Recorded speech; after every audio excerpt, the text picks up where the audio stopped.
بسم اللہ الرحمن الرحیم۔ روزہ چھوڑنے والے کی سزا۔ فرض روزہ چھوڑنے والے کی سزا۔ حضرت محمد صلی اللہ علیہ وسلم کا فرمان ہے، رمضان کا مہینہ جس میں قرآن پاک اتارا گیا، جو لوگوں کے لیے ہدایت ہے اور جس میں رہنمائی کرنے والی اور حق و باطل میں امتیاز کرنے والی نشانیاں ہیں۔ بس تم میں سے جو کوئی اس مہینہ کو پا لے تو اس کے روزے ضرور رکھے، اور جو کوئی بیمار ہو یا سفر پر ہو تو دوسرے دنوں سے گنتی پوری کرے۔ اللہ تمہارے حق میں آسانی چاہتا ہے اور تمہارے لیے دشواری نہیں چاہتا، اس لیے کہ تم گنتی پوری کر سکو، اور اس لیے کہ اس نے تمہیں جو ہدایت فرمائی ہے اس پر اس کی بڑائی بیان کرو، اور اس لیے کہ تم شکر گزار بن جاؤ۔ حضرت ابو ہریرہ رضی اللہ تعالیٰ عنہ سے روایت ہے کہ حضور نبی کریم صلی اللہ علیہ وسلم نے فرمایا، جب رمضان کا مہینہ آتا ہے تو آسمان کے دروازے کھول دیے جاتے ہیں، جہنم کے دروازے بند کر دیے جاتے ہیں، اور شیاطین اور زنجیروں سے جکڑ دیا جاتا ہے۔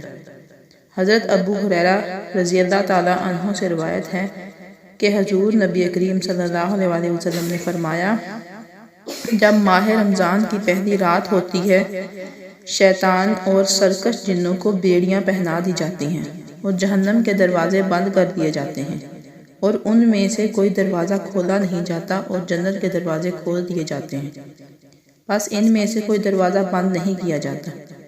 ایک ندا دینے والا پکارتا ہے، اے طالب خیر آگے آ، اے شر کے متلاشی رک جا، اور اللہ تعالیٰ کئی لوگوں کو جہنم سے آزاد کر دیتا ہے۔ ماہ رمضان کی ہر رات یوں ہی ہوتا رہتا ہے۔ اس حدیث کو امام ترمذی اور ابن ماجہ نے روایت کیا ہے۔ حضرت ابو ہریرہ رضی اللہ تعالیٰ عنہ بیان کرتے ہیں کہ رسول صلی اللہ علیہ وسلم نے فرمایا، 5 نمازیں اور ایک جمعہ سے لے کر دوسرے جمعہ تک پڑھنا اور ایک رمضان سے دوسرے رمضان کے روزے رکھنا اس کے درمیان واقع ہونے والے گناہوں کے لیے کفارہ بن جاتا ہے، جب تک کہ انسان کبیرہ گناہ نہ کرے۔ حضرت جابر بن عبداللہ رضی اللہ تعالیٰ عنہ بیان کرتے ہیں کہ رسول اللہ صلی اللہ علیہ وسلم نے فرمایا، میری امت کو ماہ رمضان میں 5 تحفے ملے ہیں جو اس سے پہلے کسی نبی کو نہیں ملے۔ پہلا یہ ہے کہ جب رمضان کی پہلی رات ہوتی ہے تو اللہ تعالیٰ اس کی طرف نظر التفات فرماتا ہے، اور جس پر اس کی نظر رحمت پڑ جائے اسے کبھی عذاب نہیں دے گا۔ دوسرا یہ کہ شام کے وقت ان کے منہ کی بو اللہ تعالیٰ کو کستوری کی خوشبو سے بھی زیادہ اچھی لگتی ہے۔ تیسرا یہ ہے کہ فرشتے ہر دن اور ہر رات ان کے لیے بخشش کی دعا کرتے رہتے ہیں۔ چوتھا یہ کہ اللہ تعالیٰ اپنی جنت کو حکم دیتا ہے کہ میرے بندوں کے لیے تیاری کر لے اور مزین ہو جا، تاکہ وہ دنیا کی تھکاوٹ سے میرے گھر اور میرے دار رحمت میں پہنچ کر آرام حاصل کریں۔ پانچواں یہ کہ جب رمضان کی آخری رات ہوتی ہے اس سب کو بخش دیا جاتا ہے۔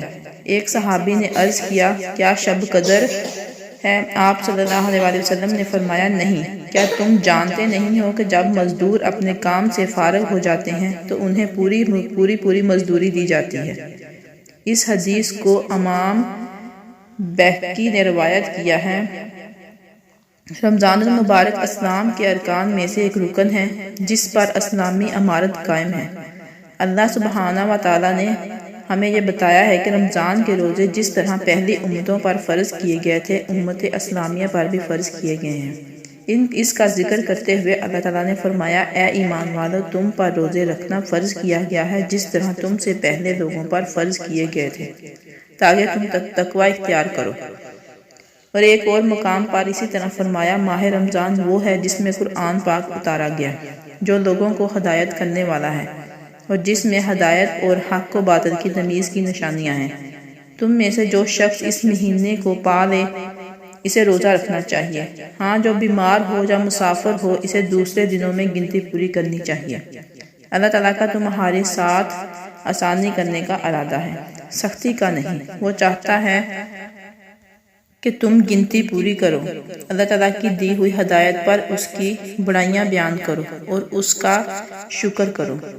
امام ذہبی رحمۃ اللہ علیہ اپنی کتاب الکبائر میں لکھتے ہیں، مومنوں کے ہاں یہ بات مقرر شدہ ہے کہ جس نے بھی بغیر شرعی عذر اور مرض کے رمضان المبارک کا ایک بھی روزہ ترک کیا، وہ زانی اور شرابی سے بھی زیادہ برا اور شریر ہے، بلکہ اس کے اسلام میں بھی شک کیا جاتا ہے اور اسے زندیق اور گمراہ شمار کرتے ہیں۔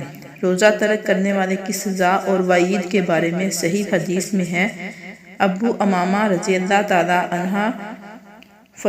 عنہ بیان کرتے ہیں کہ میں نے رسول اکرم صلی اللہ علیہ وسلم کو یہ فرماتے سنا، میں سویا ہوا تھا کہ میرے پاس دو شخص آئے اور میرے بازو پکڑ کر مجھے سخت اور دشوار گزار پہاڑ کے پاس لائے اور کہنے لگے اس پر چڑھیے۔ میں نے انہیں کہا کہ مجھے میں اس پر چڑھنے کی طاقت نہیں۔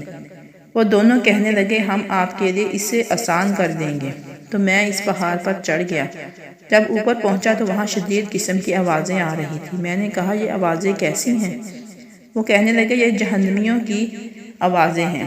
پھر وہ مجھے آگے لے گئے جہاں پر کچھ لوگ کونچوں کے بال لٹکے ہوئے تھے اور ان کی باچھیں کٹی ہوئی تھی اور ان کی باچھوں سے خون بہہ رہا تھا۔ میں نے کہا یہ لوگ کون ہیں؟ وہ کہنے لگے یہ وہ لوگ ہیں جو افطاری سے قبل ہی اپنے روزے افطار کر لیا کرتے تھے۔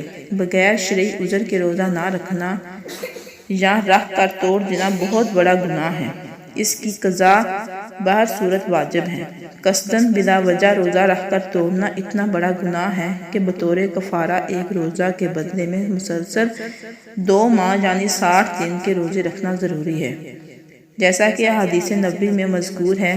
جبکہ بلا عذر شرعی رمضان شریف کا ایک روزہ اگر چھوڑ دیا جائے تو یہ بہت بڑے اجر سے محرومی کا باعث ہے، جس کا ازالہ عمر بھر کے روزے بھی نہیں کر سکتے۔ حضرت ابو ہریرہ رضی اللہ تعالیٰ عنہ فرماتے ہیں کہ حضور نبی کریم صلی اللہ علیہ وسلم نے فرمایا جس نے بغیر شرعی اجازت اور بیماری کے رمضان شریف کا ایک روزہ بھی توڑا، اسے عمر بھر کے روزے کی کفایت نہیں کر سکتے، اگرچہ وہ عمر بھر روزے رکھے۔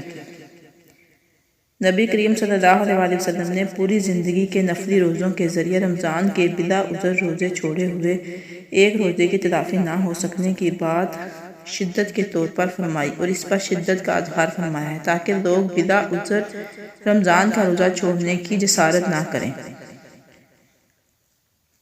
علامہ علی القاری حنفی نے آگے چل کر فرمایا ہے کہ ابن مالک نے کہا اس پر فقہا کا اجماع ہے کہ رمضان کے بلا عذر مرض چھوڑے ہوئے ایک روزے کی صرف ایک دن کی قضا ہے۔ اللہ پاک ہمیں دین کی مکمل سمجھ نصیحت فرمائے اور ہمیں نیک عمل کرنے کی توفیق عطا فرمائے، ہمیں نیکوکاروں میں شامل کرے اور آنے والے رمضان کو ہمارے لیے باعث رحمت اور برکت بنائے اور ہمارا خاتمہ ایمان پر فرمائے، آمین۔